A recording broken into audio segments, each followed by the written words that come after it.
નમસ્કાર મિત્રો, દેશ અને દુનિયાના તાજા સમાચારમાં તમારું સ્વાગત છે। સૌપ્રથમ વાત કરીશું ટોલ સિસ્ટમ અંગે ગડકરીનો મોટો નિર્ણય। નીતિન ગડકરીએ એક મોટો નિર્ણય લેતા હાલની ટોલ સિસ્ટમ નાબૂદ કરી દીધી છે। તેમણે સેટેલાઇટ આધારિત ટોલ વસૂલવાની જાહેરાત કરી છે। ગડકરીએ કહ્યું છે કે આ સિસ્ટમ લાગુ કરવા પાછળનો ઉદ્દેશ્ય ટોલ વસૂલાત વધારવાનો અને ટોલ પ્લાઝા પર ભીડ ઘટાડવાનો છે। આ પહેલા ગડકરીએ કહ્યું હતું કે હવે સેટેલાઇટ આધારિત ટોલ કલેક્શન થશે। તમે જેટલી મુસાફરી કરશો તેટલા પૈસા કપાશે। ક્યારથી અમલ થશે તે અંગે કોઈ સ્પષ્ટતા કરવામાં આવી નથી।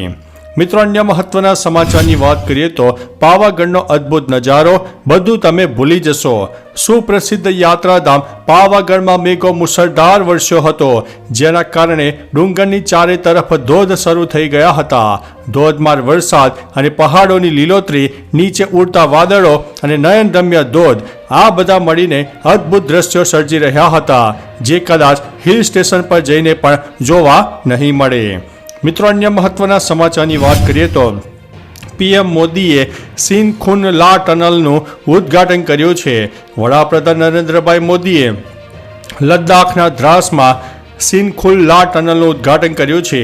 પીએમ મોદીએ સુરંગ ખોદવા માટે પહેલો બ્લાસ્ટ કર્યો હતો। આ પ્રોજેક્ટમાં 4.1 કિલોમીટર લાંબી ટ્વિન ટ્યુબ ટનલનો સમાવેશ થાય છે, જેનું નિર્માણ લેહને ઓલ વેધર કનેક્ટિવિટી આપવા માટે નીમુ પદુમ દાળચા રોડ પર આશરે 15,800 ફૂટની ઊંચાઈએ કરવામાં આવશે, જે પૂર્ણ થયા બાદ વિશ્વની સૌથી ઊંચી ટનલ બનશે। મિત્રો, અન્ય મહત્વના સમાચારની વાત કરીએ તો મહારાષ્ટ્ર થયું છે પાણી। મહારાષ્ટ્રમાં સર્વત્ર પાણી દેખાઈ રહ્યું છે। રસ્તાઓ ડૂબી રહ્યા છે, નદીઓ વહેતી થઈ ગઈ છે, ડેમ ખોલવામાં આવ્યા છે, ગામડા હોય કે શહેરો બધે પાણી જ પાણી થઈ ગયું છે। લોકોના ઘરોમાં પણ પાણી ઘૂસી ગયા છે। લોકો ઘર છોડીને સુરક્ષિત સ્થળે જઈ રહ્યા છે। મુંબઈ, પુણે, કોલ્હાપુર, થાણે, રાયગઢ, સતારા, પાલઘર, ગઢચિરોલી, સાંગલી, લાતુર વગેરે મહારાષ્ટ્રના એવા જિલ્લા છે જ્યાં સ્થિતિ અત્યારે ગંભીર બની ગઈ છે।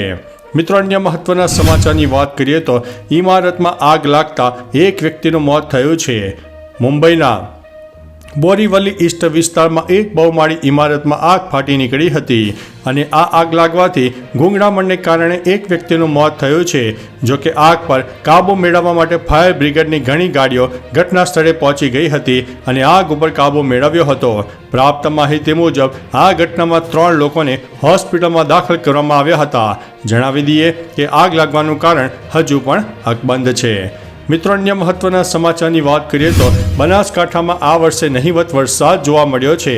ગુજરાતમાં મોટા ભાગે જળબંબાકારની પરિસ્થિતિ સર્જાય છે, ત્યારે બીજી તરફ બનાસકાંઠામાં હાલ તમામ ડેમમાં પાણીનું ટીપું પણ આવ્યું નથી અને ડેમના તળિયા દેખાવા લાગ્યા છે।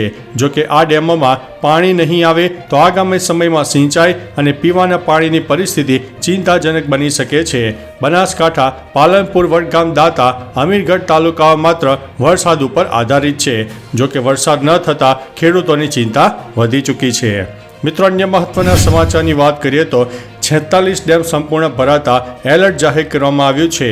હાલ ગુજરાતના 46 ડેમ સંપૂર્ણ ભરાયા છે, જે હાઈ એલર્ટ ઉપર છે।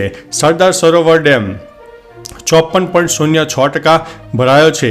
રાજ્યના કુલ 206 ડેમમાં 42.96% જેટલો જળ સંગ્રહ થઈ ગયો છે। 26 ડેમ 70થી 100% ભરાતા એલર્ટ રાખી દેવામાં આવ્યા છે। 39 ડેમ 25થી 50% ભરાયા છે।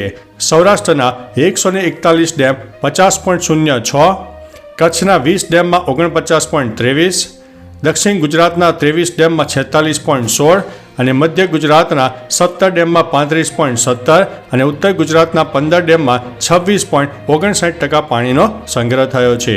મિત્રો, અન્ય મહત્વના સમાચારની વાત કરીએ તો 200 રૂપિયાની જગ્યા અને 80 લાખના હીરા।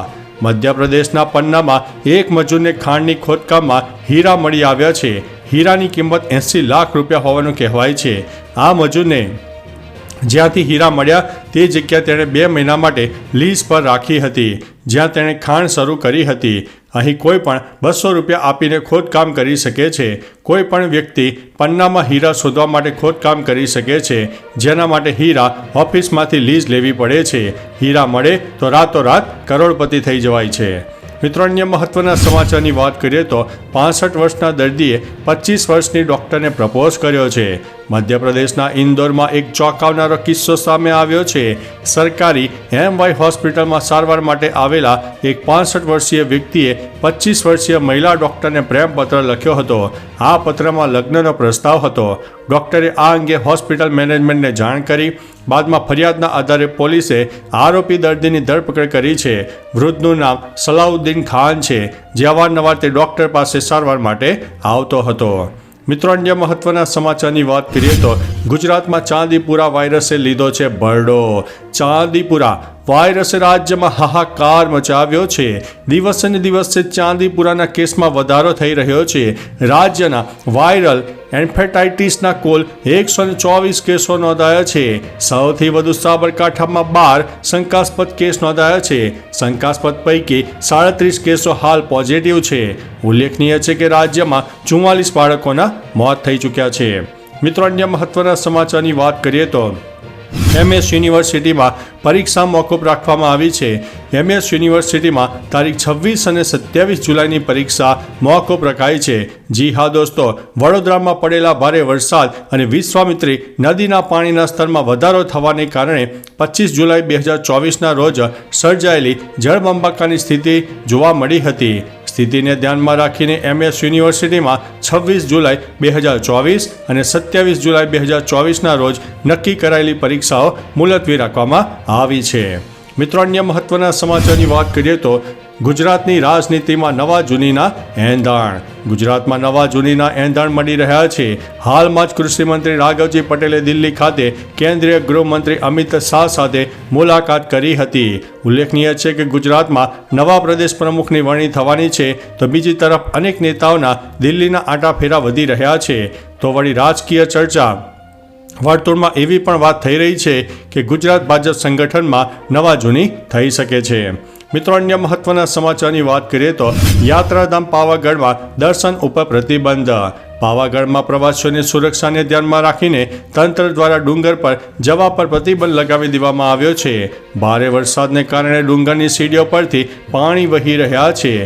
પાવાગઢમાં દૈનિક હજારો ભાવિકો દર્શનાર્થે આવતા હોય છે અને આથી કોઈ દુર્ઘટના ન સર્જાય તે માટે પોલીસ દ્વારા આ નિર્ણય લેવામાં આવ્યો છે. હાલમાં વરસાદી માહોલમાં ફરવા નીકળતા પ્રવાસીઓ પાવાગઢમાં દર્શન કરવા માટે માતાના દર્શન હમણાં નહીં કરી શકે. તો ચાલો મિત્રો, ફરીથી દેશ અને દુનિયાના સુપરફાસ્ટ સમાચાર લઈને મળતા રહીશો. ત્યાં સુધી અમને રજા આપશો. નમસ્તે.